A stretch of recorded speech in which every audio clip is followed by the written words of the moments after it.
Әскери қызметтің мәртебесін заңына сәйкес қазіргі таңда Жетісу облысы Кербұлақ ауданы бойынша 26 азамат әскерге жөнелтуде. Бұл азаматтар өздеріне тиесілі медициналық сараптамаларын өткізіп, қазіргі таңда Ә.Сарыбаев атындағы мәдениет сарайында салтанатты іс-шара өтуде.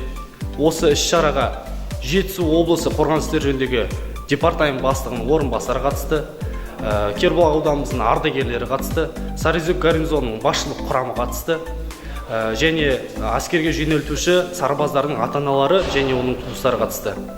Енді осы әскерге жөнелтуші жас азаматтар Сарыөзек гарнизонының 12-740 әскери бөліміне жөнелтуде.